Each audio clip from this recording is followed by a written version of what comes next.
হিন্দুদের সবচেয়ে বড় উৎসব এবং শিরকের সবচেয়ে বড় আয়োজন আল্লাহর জমিনে, এটা যখনই হতে যায় তার আগে এবং এটা চলাকালীন সময়ে মিডিয়াতে এক শ্রেণীর লোকেরা এই স্লোগানটা খুব বেশি বেশি আওড়াতে থাকেন, ধর্ম যার যার, উৎসব সবার। বড় আশ্চর্য লাগে, বিষয়টা যখন ধর্মীয় তাহলে এটার ব্যাখ্যা দিবে তো ধর্মীয় ব্যক্তিবর্গরা, কিন্তু ধর্মীয় বিষয়ে ব্যাখ্যা দিতে আসছেন রাজনীতিকরা, ধর্মীয় বিষয়ে ব্যাখ্যা দিতে আসছেন বুদ্ধিজীবীরা, যাদের ধর্ম সম্পর্কে কোনো ধারণাই নাই। এটা হলো সবচেয়ে বড় আশ্চর্যের বিষয়। একজন মুসলিমের জন্য হিন্দুদের দুর্গাপূজাতে কোনোভাবে অংশগ্রহণ করা জায়েজ কিনা, অনুমোদিত কিনা, এ বিষয়টি তো সিদ্ধান্ত দিবে ধর্ম বিশেষজ্ঞগণ, উলামা একরাম, কারণ বিষয়টা ধর্মীয়।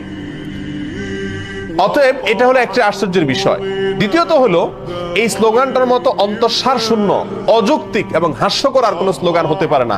এই স্লোগান যদি যৌক্তিক হতো, এটার যদি অন্তঃসার থাকতো, তাহলে তো এই স্লোগান মুসলমানদের ঈদের সময়, উৎসবের সময়ও আসতো। বলা হতো, হিন্দুদেরকে আহ্বান করা হতো, তোমরাও আসো, দোনো ঈদে অংশগ্রহণ করো।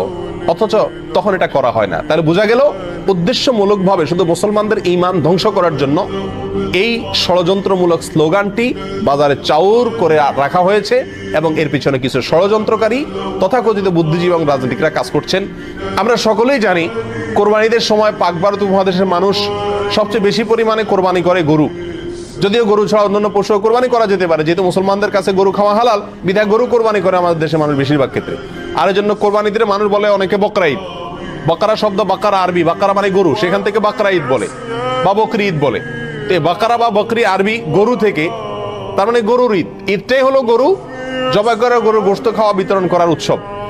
তাহলে সেই কোরবানির ঈদে যদি হিন্দু ধর্মের লোকদেরকে আহ্বান করা হয় যে তোমরা আসো, গরুর গোশত খাও, তাহলে এটা তাদের জন্য অপমানকর হবে কিনা, তাদের জন্য কষ্টের হবে কিনা? কারণ তারা গরুকে পবিত্র মনে করে, গরুকে মা মনে করে, গরুকে পূজা মনে করে। সেখানে গরুর গোশত খাইতে যদি আসতে বলা হয়, তার মাবুদের, সে যাকে ইবাদত করে, পূজা করে, তার গোশত খেতে তাকে যদি আহ্বান করা হয়, তাহলে এর চাইতে বড় অপমানের আর কষ্টের কি হতে পারে?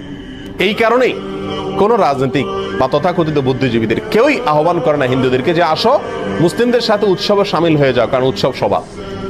কেন? কারণ একজনের ধর্মীয় ইবাদত, একজনের ধর্মীয় উৎসব আরেকজনের জন্য বিপরীত হতে পারে। একজন মুসলিম নগণ্য থেকে নগণ্য, সাধারণ থেকে সাধারণ মুসলিমও জানেন যে ইন্না শিরকা লাযুলমুন আযীম, নিঃসন্দেহে শিরক, নিশ্চয়ই শিরক এটা সবচেয়ে বড় অপরাধ। ইন্নাল্লাহা লা ইয়াগফিরু আন ইউশরাকা বিহি ওয়া ইয়াগফিরু মা দুনা যালিকা লিমান ইয়াশা। আল্লাহ সুবহানাহু ওয়া তাআলা তার সঙ্গে শিরক করলে এটা মাফ করেন না। আর শিরক ছাড়া অন্য যে কোনো গুনাহ আল্লাহ চাইলে যার জন্য ইচ্ছা তার জন্য কি করতে পারেন? ক্ষমা করতে পারেন। আর এই শিরকের সবচেয়ে বড় আয়োজন দুর্গাপূজা।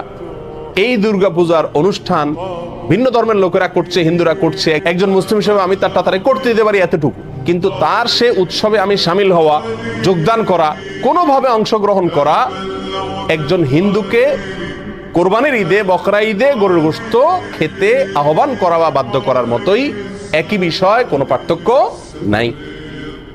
হিন্দুদের যে ধর্মীয় অনুভূতির কথা চিন্তা করে কোরবানির ঈদে তাদেরকে গরুর গোশত খেতে আহ্বান করা হয় না, ঠিক একই চেতনা থেকে, একই চিন্তা থেকে, একই লজিক এবং যুক্তি থেকেই মুসলমানদেরকে দুর্গাপূজা বা হিন্দুদের এই সমস্ত পূজার মধ্যে সামিল হওয়ার জন্য আহ্বান করা উচিত নয়, অন্যায়, অন্যায্য, অযৌক্তিক এবং অন্তঃসার শূন্য আহ্বান।